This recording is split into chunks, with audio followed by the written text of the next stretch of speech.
Hello everyone, I hope you're fine. So after my previous video I was thinking about making a realistifying the drawings video, but I was not able to find any good drawings to realistify. So I thought it would be a great idea to realistify cartoon characters. And in this video I'll be doing exactly the same thing. So today I'll be realistifying two of my most favorite cartoon characters, Rick and Morty, from the show Rick and Morty. So stick around in this video till the end to know how I was able to turn this simple looking image into this awesome looking poster. Okay, so here we are in Photoshop, and as you can see I'll use this image as my reference. So firstly, like using the pen tool, I'll try to trace out the different body parts like their hair, head, clothes, etc, so that later I can give it a nice texture. And I'll also give them different colors so that they are distinguishable from one another, just like this. So I'll use this image as my reference for coloring and other stuff. Like it's always a good idea to have a reference to something when you are replicating any stuff, so that later you don't mess up the things very badly. Also, I've given it a nice grey background so that the light layers are clearly visible.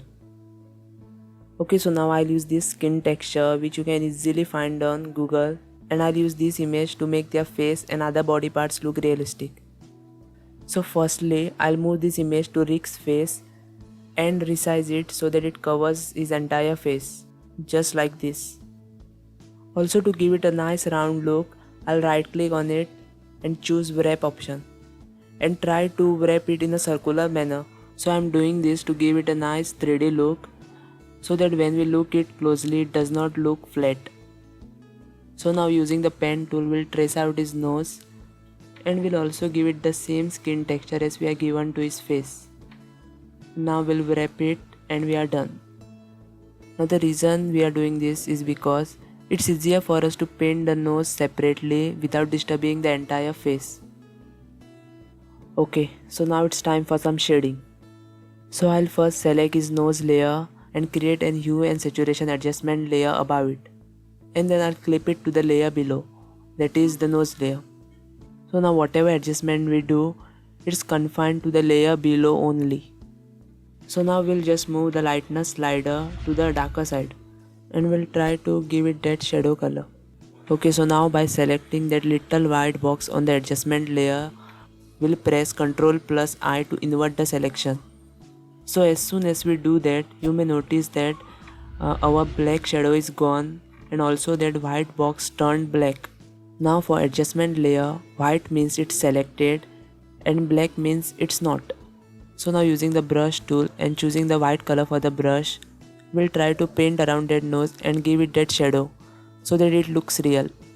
So now we'll use the exact same procedure to create the shadows for his face too.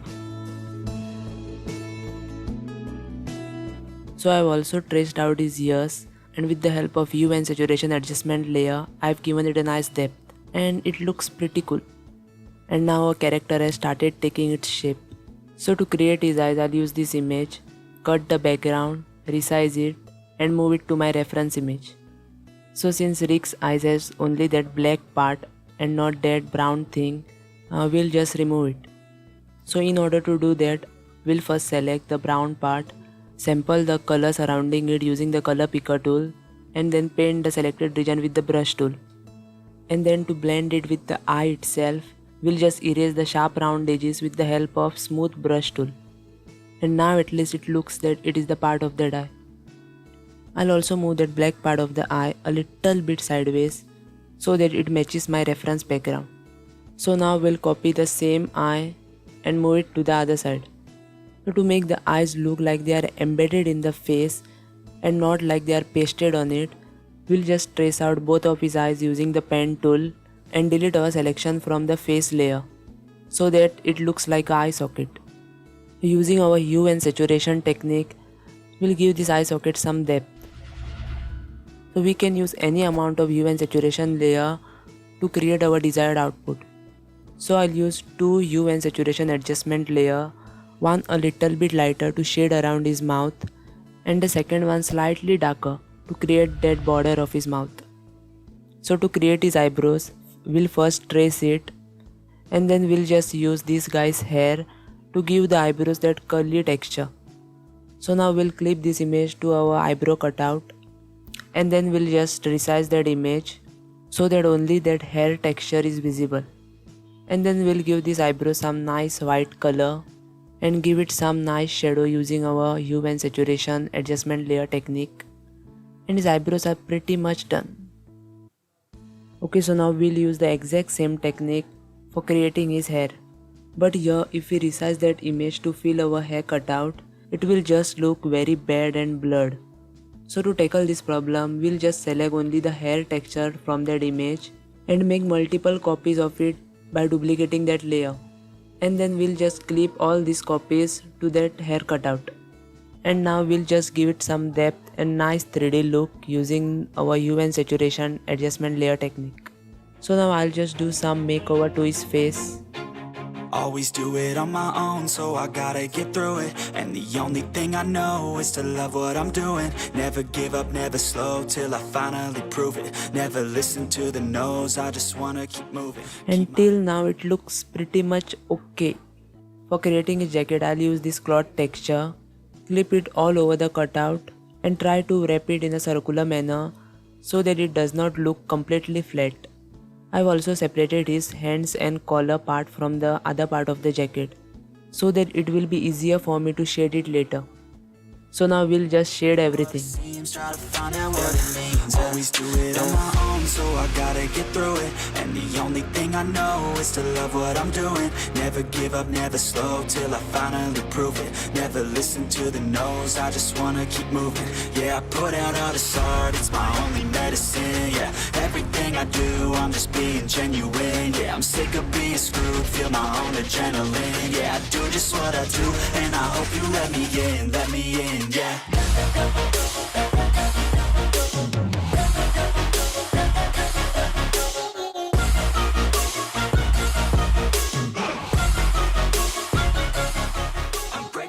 Also, to give his jacket some thickness, we'll just paint it with a little white border so that it looks little thick and real.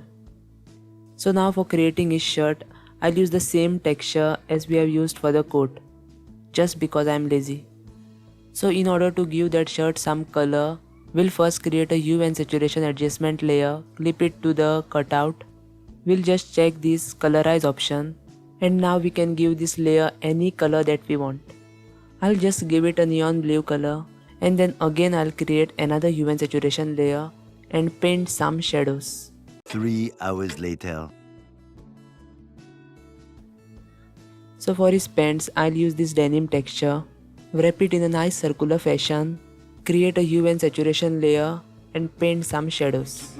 Yeah, I put out all this art, it's my only medicine. Yeah, everything I do, I'm just being genuine. Yeah, I'm sick of being screwed, feel my own adrenaline. Yeah, I do just what I do, and I hope you let me in, yeah.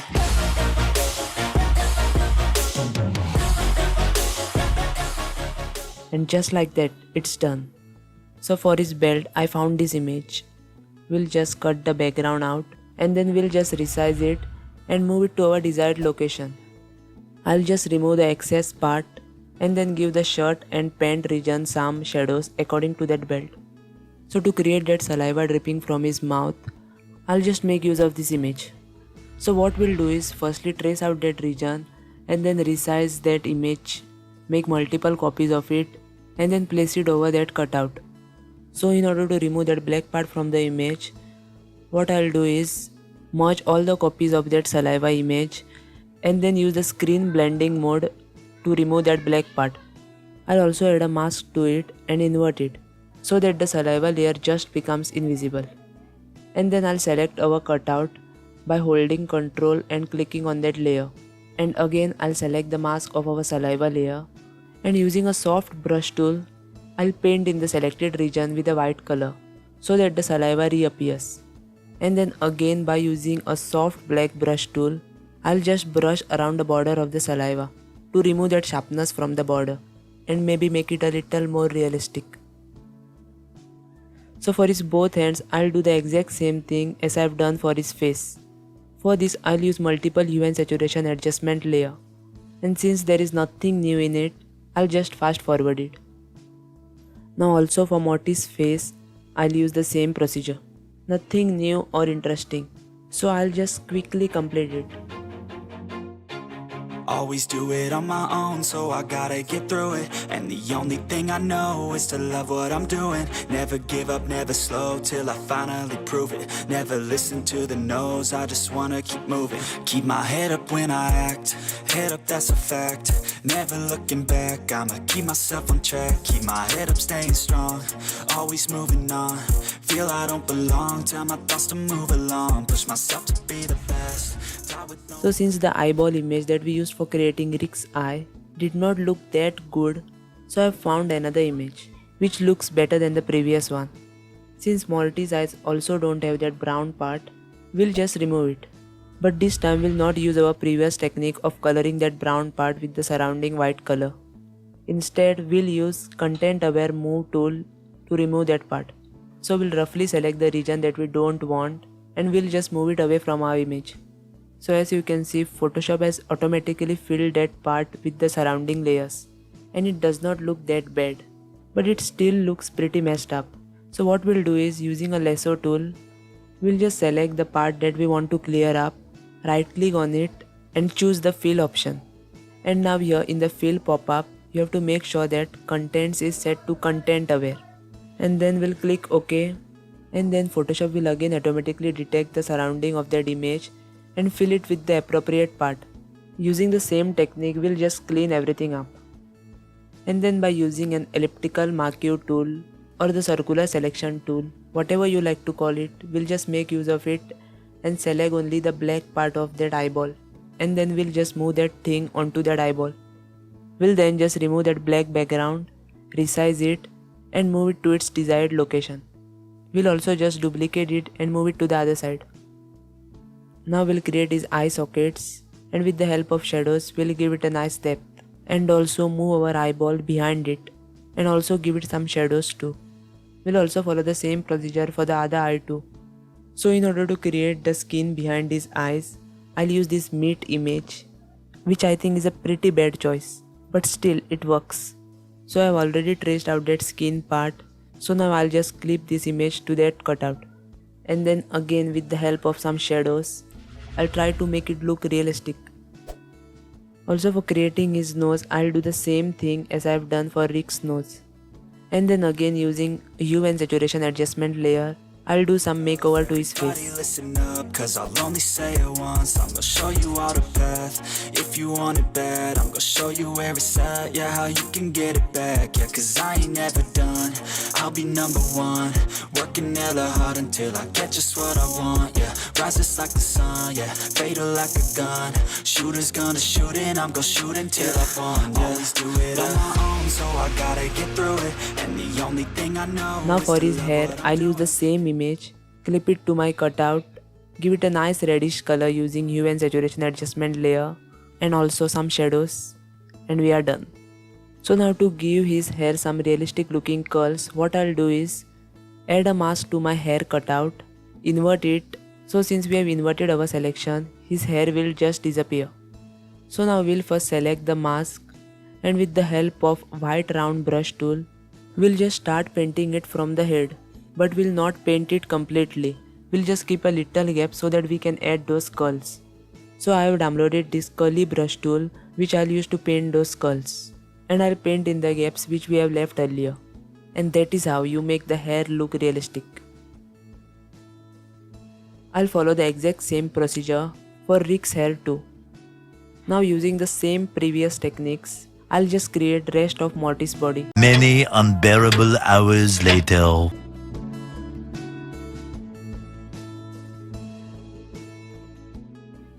Now for their shoes, I'll use this fabric texture, and then again following the same procedure of clipping their texture to the cutout, I'll create their shoes, and with the help of hue and saturation adjustment layer, I'll give it some colors and add some shadows.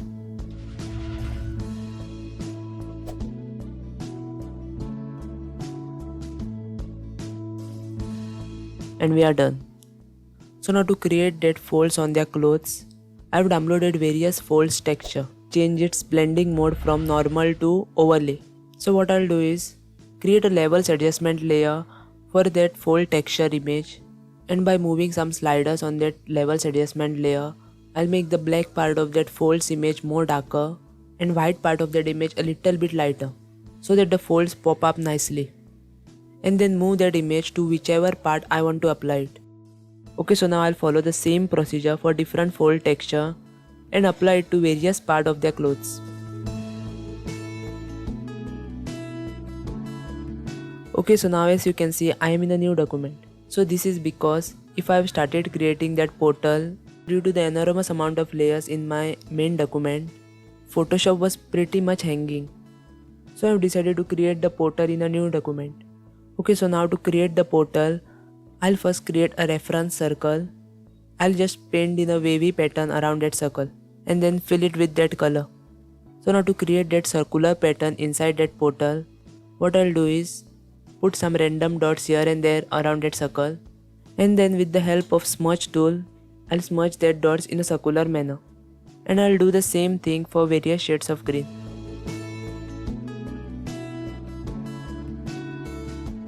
And with the help of white particle textured brush, I'll just paint around that portal.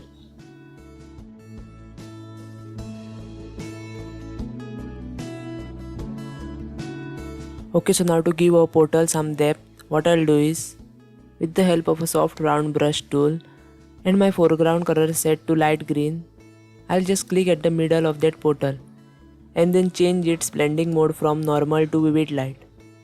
I'll also do the same thing with white color to give it that brightness at the center.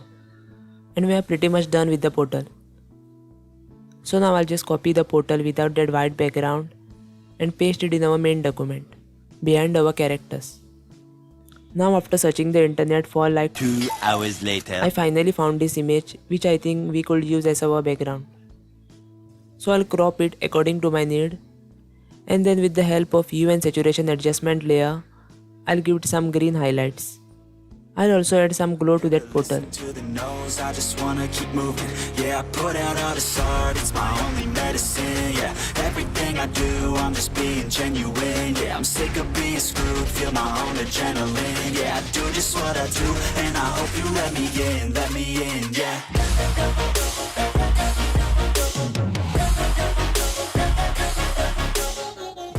Okay, so after doing that, now it's time to give our main character some shadow. So now what I'll do is just create a new layer below our main character layers, and then I'll just paint it using a regular soft round brush tool. I'll also add a particle effect for our portal, so I'll just use this particle overlay. So to remove that black background, what I'll do is firstly just resize it according to my need.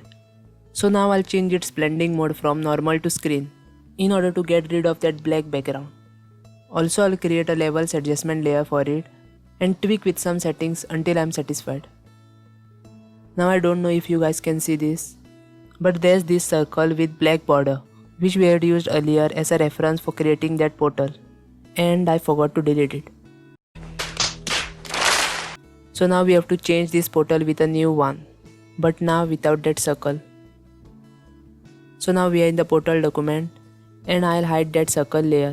Select everything, merge copy them, and then paste it in our main document. Then I'll just resize it, do some minor changes, and we are done.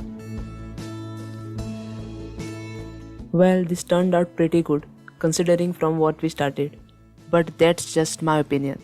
Let me know yours in the comment section below. Also, you can check our merchandise and help this channel grow. Link in the description below. And I hope you enjoyed this video and hopefully learned something. You can also like, dislike, share, and most importantly subscribe. Just don't forget that. And I'll see you in the next one. Until then, stay happy, stay creative. Peace.